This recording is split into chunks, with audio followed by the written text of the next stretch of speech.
প্রিয় দেশবাসী, দেশের একটা ক্রান্তি লগ্নে শোকাবহ অবস্থায় আপনাদের সামনে এসেছি। আপনাদেরকে বলতে চাচ্ছি, আজকে জানাতে চাচ্ছি, ভেবেছিলাম জানাবো না, কিন্তু এখন জানাতে বাধ্য হচ্ছি। কারণ আপনারা জানেন, আপনাদেরকে বলতেছি, আজকে সকালবেলা মাহবুব যারা এমপি আমাদেরকে ফোন করে আমাদেরকে বলেন, মাননীয় প্রধানমন্ত্রী আপনাদের সাথে দেখা করতে চাই, গণভবন আসুন, আমাদের সাথে আলোচনা করুন, আপনাদের পরিবার সহ আসুন, বাবা মা সহ আসুন।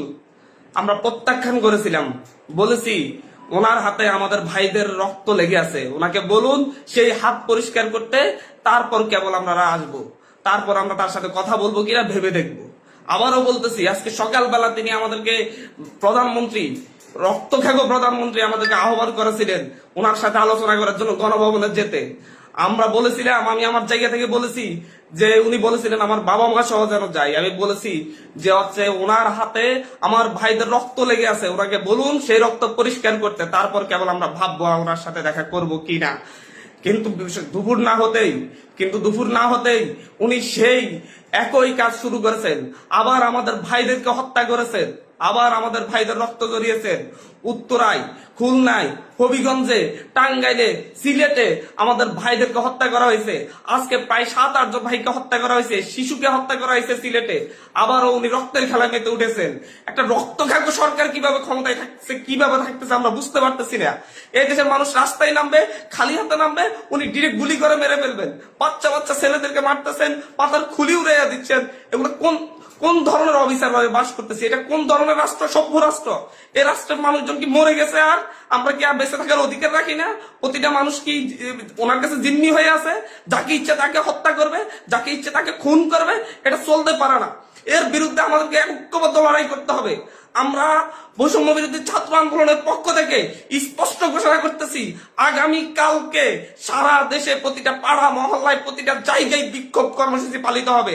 আর আগামী কালকের পরে পরশুদিন থেকে সর্বাত্মক অসহযোগ আন্দোলন পালিত হবে। সর্বাত্মক অসহযোগ, কোন ট্যাক্স দেওয়া হবে না এই সরকারকে, এই সরকারের অফিসে যাওয়া হবে না, কেউ তার অফিসে যাবে না, কেউ তার সরকারি বেসরকারি সকল অফিস বন্ধ থাকবে, সচিবালয় বন্ধ থাকবে, এভরিথিং বন্ধ থাকবে। গণভবনে কোনো বাস গাড়ি ঢুকবে না, বঙ্গভবনে কোনো গাড়ি ঢুকবে না, এভরিথিং অফ থাকবে। এবং সরকারকে সর্বাত্মক অসহযোগিতা করা হবে। কেউ ট্যাক্স দিবেন না, প্রয়োজন বিদ্যুৎ বিল দেওয়া যাবে না, গ্যাস বিল দেওয়া যাবে না, প্রয়োজনে কাঠে রান্না করা হবে, প্রয়োজনে প্রত্যেকে প্রয়োজনে মোমবাতি জ্বালানো হবে। তারপরে যদি বিদ্যুৎ চলে যায়, যদি বিদ্যুৎ লাইন কেটে দেয়, তাহলে আপনারা প্রত্যেকে মোমবাতি ব্যবহার করেন প্রয়োজনে। তারপরে এই সরকারকে কোনো সহযোগিতা করা হবে না। এটা খুনি সরকার, আমাদের ভাইদেরকে বারবার খুন করতেছে। আমাদের মুখে এক কথা বলে সকালে কান্নাকাটি করতেছিল যে হচ্ছে এই লাশগুলো দায়কে নিবে, আর বিকেল না হতে আবার লাশ ফেলতেছে রাস্তায়। মানে দোমুখ সাপ সকালে এক কথা বলে, বিকেলে আরেক কথা বলে। আমাদের সাথে বলেছিলাম যে আমাদের সাথে 14 তারিখ 15 তারিখে আমাদের সাথে বসেছিলেন, ওনার সাথে আলোচনা করবেন, কিন্তু তারপরে দেখা গেছে তারপর থেকে আমাদের ভাইদের উপর হামলা করা শুরু করছে। উনি একটা নৃশংসতা চালাচ্ছে বাংলাদেশে, কোন ভয়ঙ্কর একটা অবস্থা বাংলাদেশে বিরাজ করতেছে। ছেলেদেরকে, শিশুদেরকে, বাচ্চাদেরকে, মেয়েদেরকে হত্যা করতেছে। ছাত্রলীগ যুবলীগ গুলি নিয়ে রাস্তায় নামতেছে, ওরা সন্ত্রাসীদেরকে নিয়ে রাস্তায় নামিয়ে আমার ভাই বোনদেরকে হত্যা করেছে। আর বসে থাকা যায় না। আমরা সারা দেশের ছাত্র, নাগরিক, অভিভাবক যে অবস্থানে আছেন, মা বোন, প্রত্যেককে বলবো আগামীকাল থেকে আপনারা প্রত্যেকে রাজপথে থাকবেন, প্রত্যেকে প্রতিটা বাড়ি থেকে রাজপথে থাকবেন। আপনারা কেউ ঘরে বসে থাকবেন না, এটা আপনাদের দায়বদ্ধতা। আপনাদেরকে বলতেছি, প্রতিটা লাশের রক্তের প্রতি আপনাদের দায়বদ্ধতা আছে, প্রতিটা শহীদের রক্তের প্রতি আপনাদের দায়বদ্ধতা আছে। আমি সারা দেশের প্রত্যেকটা নাগরিককে বলবো, আপনার যদি একটু লজ্জিত হন, আপনি যদি এই বিচার চান, আপনি যদি এদের বিরুদ্ধে দাঁড়াতে চান, আপনি ঘরে থাকতে পারেন না। আপনার প্রত্যেককে রাস্তায় নেমে আসতে হবে।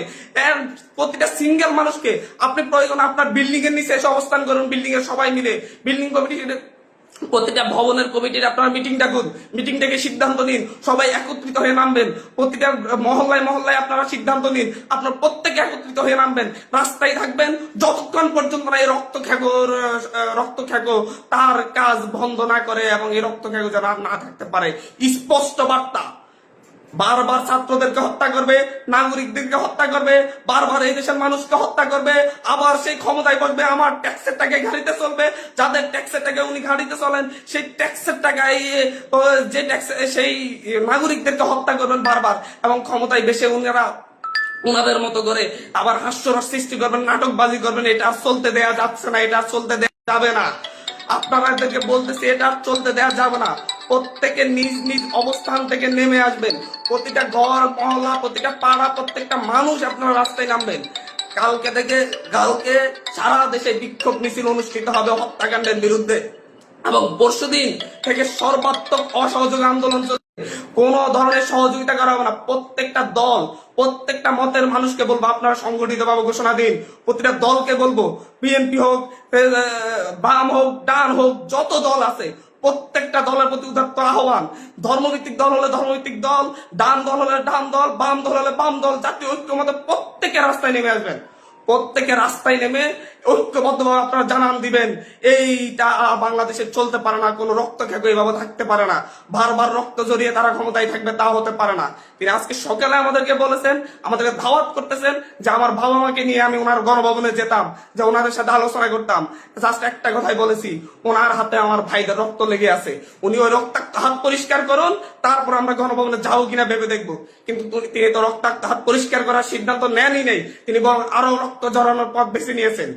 বাংলাদেশের পুলিশ বাহিনী, র্যাব বাহিনী, সেনাবাহিনীকে বলবো, আপনাদেরকে বলতেছি, আপনাদের ছেলে সন্তানরাও আন্দোলন করতেছে, আপনাদের ছেলে সন্তানরাও বিশ্ববিদ্যালয়ে পড়ে, স্কুলে পড়ে, কলেজে পড়ে, তাদেরকে হত্যা করা হচ্ছে। ভুলে যাবেন না মতিঝিলে সেই পুলিশের কথা যার সন্তানের বুক ঝাঁঝরা করে দেওয়া হয়েছিল আরেক পুলিশের গুলিতে যাত্রাবাড়ি থেকে। সে প্রশ্ন করেছিল, স্যার একটা ছেলেকে মারতে কয়টা গুলি লাগে?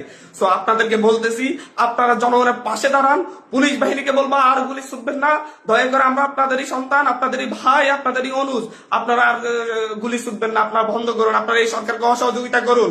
আপনাদেরকে বলতেছি এই সরকারকে অসহযোগিতা করুন। র্যাব বাহিনীকে, পুলিশ বাহিনীকে, যত আইন শৃঙ্খলা বাহিনী আছে প্রত্যেককে বলুন, বলতেছি আপনারা আপনাদের ব্যারাকে ফিরে যান, আর কোনো ভাইদের হত্যা করবেন না।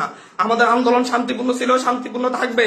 প্রত্যেকটা নাগরিক প্রতিটা জায়গা থেকে তার নিজ নিজ অবস্থান থেকে সর্বোচ্চ সতর্কতা নিয়ে কালকে থেকে রাজপথে থাকবে, যতক্ষণ পর্যন্ত এই রক্ত খেগর রক্ত ঝরানোর স্বাদ না মিটে। প্রয়োজনে আমরা আরো রক্ত দিব, তারপরে আমরা এই ক্যাপ চাচ্ছি না। প্রিয় দেশবাসী, আপনাদেরকে বলবো ঐক্যবদ্ধভাবে রাজপথে নামুন, এবং কালকে বিক্ষোভ মিছিল পালিত হবে। পরশু দিন থেকে আমাদের সর্বাত্মক অসহযোগ আন্দোলন চলবে। ট্যাক্স দেওয়া হবে না, সরকারকে কোনো ধরনের সহযোগিতা করা হবে না। প্রত্যেকটা অফিস আদালত বন্ধ থাকবে, সচিবালয় থেকে শুরু করে একটা প্রাইমারি স্কুল পর্যন্ত সব বন্ধ থাকবে কালকে থেকে এদেশের মানুষ তাদের ঐক্যবদ্ধ শক্তির প্রমাণ দিবে এবং রাজপথে লড়াই করবে। ধন্যবাদ।